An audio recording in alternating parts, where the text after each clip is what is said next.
Assalamualaikum warahmatullahi wabarakatuh. Halo semuanya, selamat datang di channel MyEngineer_ID. Ya, video kali ini saya mau sedikit sharing mengenai cara memilih perangkat pengaman kelistrikan. Jadi perangkat pengaman kelistrikan itu biasanya ada secara umum ya terbagi dalam 4 macam, yaitu MCB, LCB, RCBO, dan SPD arrester. Nah, dari keempat ini saya akan coba bahas satu persatu di beberapa video yang mungkin akan saya bagi beberapa parts. Untuk video kali ini saya akan bahas mengenai MCB. Jadi MCB di sini merupakan panjangannya adalah Miniature Circuit Breaker.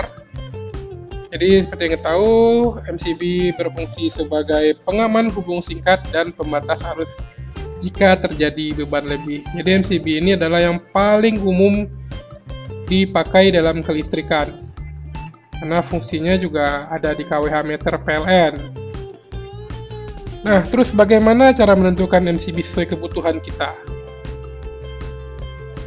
Jadi untuk menentukan MCB sesuai kebutuhan, jadi ini saya sesuai kebutuhan, bukan mana yang paling bagus atau yang paling kualitasnya lebih bagus gitu ya, lebih mantap gitu, tapi adalah sesuai kebutuhan. Nah, jadi yang pertama kita lihat dulu adalah menentukan jenis MCB tersebut. Jadi MCB ada dari 4 tipe, 1P, 2P, 3P, dan 4P. Jadi P ini ada yang bilang pole atau kutub, ada yang bilang fasa atau fasanya, atau phase ya, fasa. Nah, yang 2P ini juga terdiri dari 1P dan plus N. Jadi kedua terminal itu bisa masuk fasa dan netral itu jika ada marking label pada bodi terminal. Nah, gimana pengawatannya dari masing-masing MCB ini masih kita lihat. Jadi untuk yang 1P dan 2P biasanya menggunakan sistem satu fasa aja. Untuk yang 1P biasanya bagian fasa terputus, kemudian langsung sambung ke beban. Sementara untuk yang 2P atau 1P plus N, itu kedua-dua fasa dan netralnya diputus menggunakan MCB dan langsung tersambung ke beban. Nah, untuk yang 3P dan 4P pun seperti itu, tapi ini untuk penggunaannya adalah sistem 3 fasa, di mana kabelnya ada R, S, T, dan N. Untuk yang 3P biasanya digunakan untuk kabel R, S, T, tapi N tidak masuk. N biasanya langsung ke busbar, misalnya kalau dalam panel. Dan output dari MCB langsung masuk ke beban, atau bisa juga dibagi ke MCB yang 1P tadi untuk beberapa beban. Nah, begitu juga dengan yang 4P. Tapi kalau 4P netralnya juga ikut masuk ke MCB dan juga langsung ke beban 3 fasa. Nah, setelah kita bisa menentukan jenis MCB yang mau kita gunakan, contohnya kali ini saya menggunakan yang untuk satu fasa saja, yaitu 1P, ataupun bisa digunakan yang 2P karena kita mau memutus fasa dan netralnya. Nah, langkah selanjutnya kita tentukan berapa arus MCB yang akan kita gunakan. Nah, di sini saya punya data dari ABB. Jadi ABB sendiri memiliki rated arusnya itu sampai 100 ampere ya. Kemudian yang ini adalah Schneider Electric. Untuk seri IC60H itu rating arusnya 0,5 sampai 63 ampere, sedangkan untuk yang MCB Domae itu ada 2 sampai 63 ampere. Terus berapakah yang sesuai dengan kebutuhan kita untuk beban yang akan kita proteksi gitu. Nah, sebagai contoh, saya akan kasih contoh. Kita punya 2 buah peralatan elektronik ini, sebuah blower dan sebuah gerinda tangan dengan total dayanya 800 watt. Kira-kira MCB-nya berapa ampere?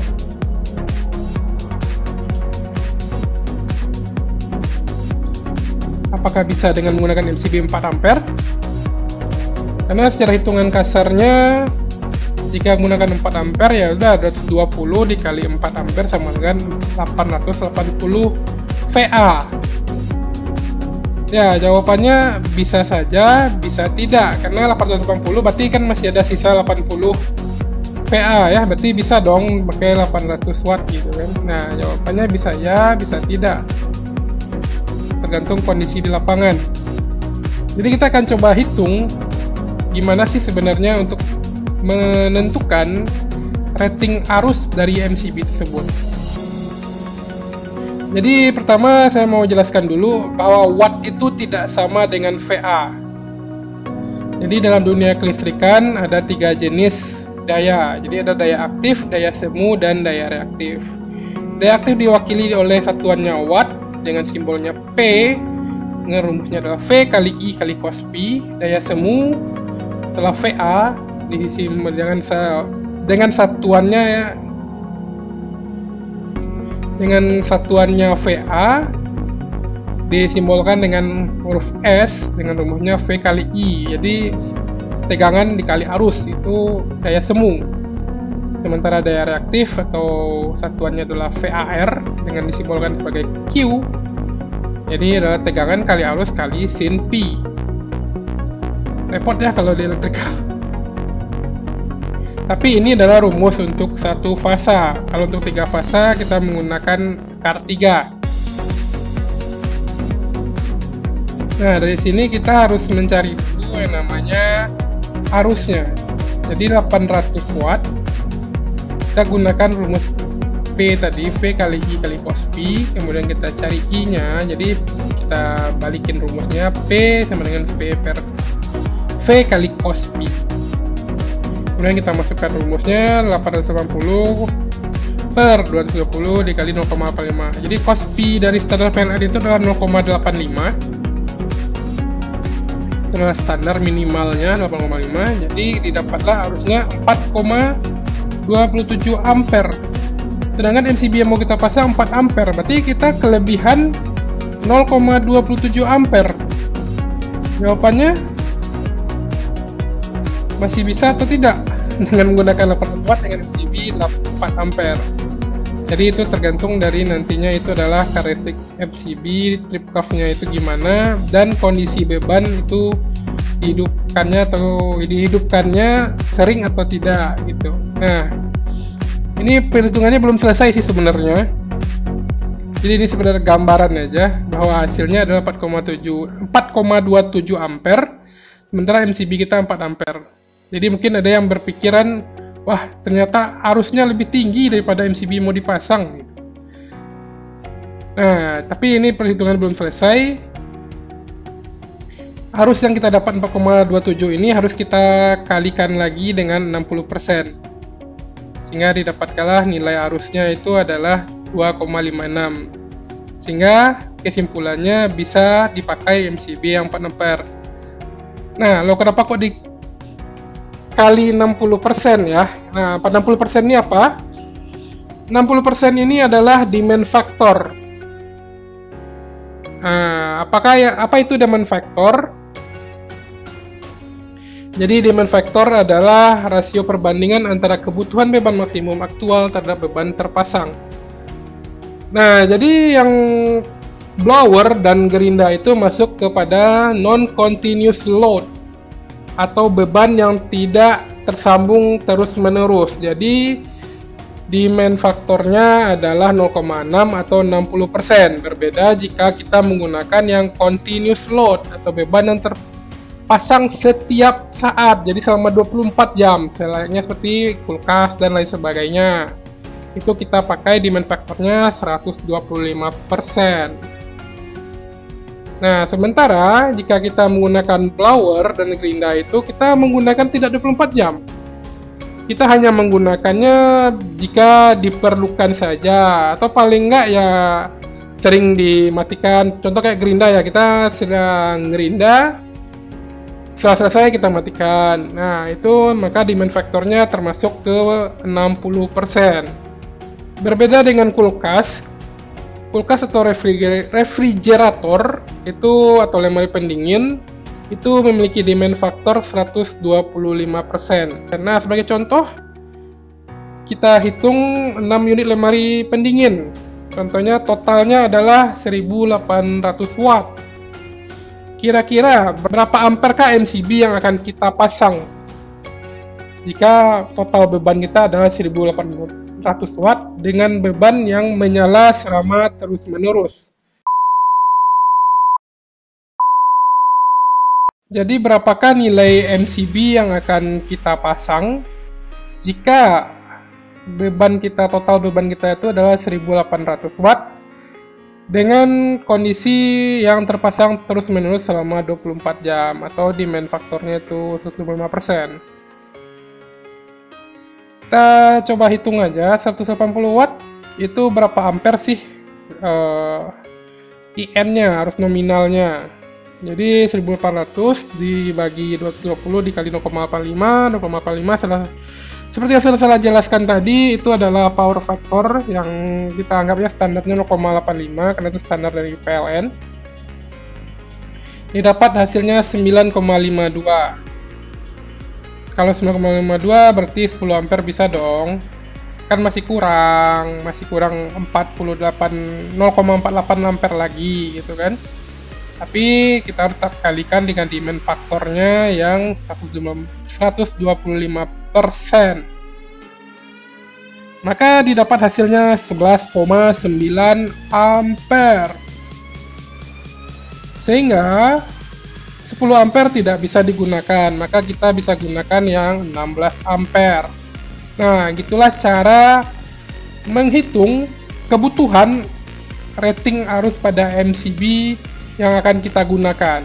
Nah, pada kenyataannya di lapangan kita tidak pernah menggunakan demand factor yang 60%. Kenapa? Karena kita tidak tahu pengguna atau user yang akan kita pasangkan MCB ini dia akan makainya untuk apa nanti ke depannya. Kalau untuk pabrik biasanya umumnya mereka menggunakan standar demand factor adalah 125%. Jadi jarang menggunakan yang 60% tadi. Karena semuanya dianggap 120%. Jadi kalau saya sendiri biasanya menggunakan demand factor yang 125%. Karena itu tadi, karena kita tidak tahu pengguna yang setelah kita pasang itu bebannya apa aja yang akan dia mau kasih ke line listriknya. Jadi untuk lebih amannya kita main di 155% atau continuous load-nya demand factor. Nah, setelah dapat berapa rating arusnya, sekarang juga ada salah satu pertanyaan dari salah satu video saya mengenai trip curve of circuit breaker atau MCB overload test. Jadi ada pertanyaan dari Coolcastful. Lebih bagus mana MCB dengan breaking capacity 4,5 kA atau 6 kA? Jadi 4,5 kA ini 4500 ampere atau 6000 ampere. Nah, kemudian ditanggapi oleh akun Puzi E-nya 3. Kayaknya ini masih fansnya Siska. Jadi makin tinggi breaking kapasitasnya makin bagus. SNI-nya sih 4,5 kA. Max Schneider yang model baru sekarang sudah 6 kA semua. Nah, di sini kita lihat apa sih itu breaking capacity. Jadi breaking capacity atau KA rating tersebut adalah batas arus maksimum hubung singkat yang mampu diamankan oleh MCB. Jika melebihi dari batas tersebut, MCB akan rusak atau terbakar. Jadi ini untuk hubung singkat ya. Jadi nanti ada di bagian kotak di bagian MCB seperti yang saya lingkari merah ini. Jadi itu adalah breaking capacity. Jadi gunanya jika terjadi hubung singkat melebihi 4,5 kA MCB itu akan langsung terbakar. Kalau masih di bawah itu MCB masih akan aman. Nah, efeknya adalah MCB-nya bisa jadi loss ya, tuasnya itu loss, tidak bisa balik-balik lagi, tidak bisa kita naikkan ke atas. Itu efeknya adalah sudah mencapai melewati dari KA ratingnya. Mana yang lebih bagus 4,5 KA atau 6 KA? Sebenarnya di sini sama-sama bagus keduanya. Jadi tergantung penggunaan kita di mana. Contohnya kalau untuk instalasi rumah biasa kita bisa gunakan 4,5 kilo ampere. Instalasi home industry kita bisa gunakan 6 kilo ampere. Baik itu home industry ataupun industri besar biasanya menggunakan yang settingan 6 kilo ampere. Karena kenapa? Karena di sana banyak peralatan-peralatan listrik yang emang nilainya besar-besar ya, untuk resistansi jika terjadi konsleting atau hubung singkat itu benar-benar dibutuhkan yang lebih besar KA-nya untuk mencegah MCB-nya terbakar, karena proses produksi tidak boleh terhenti jadi karena itu dia nggak mau pakai yang 5,5 kilo ampere. Kalau untuk rumah biasa yaudah bisa pakai 4,5 kilo ampere. Nah, mungkin sekian dulu video singkat saya mengenai bagaimana cara memilih jenis-jenis MCB yang sesuai dengan kebutuhan. Jadi teman-teman bisa menghitung dan memilih MCB mana yang menurut teman-teman dibutuhkan untuk instalasi yang akan teman-teman pasang. Jadi untuk video selanjutnya itu mengenai ELCB atau LCBO. Dan terima kasih sudah menonton video ini. Dan jangan lupa like dan subscribe channel saya. Wassalamualaikum warahmatullahi wabarakatuh.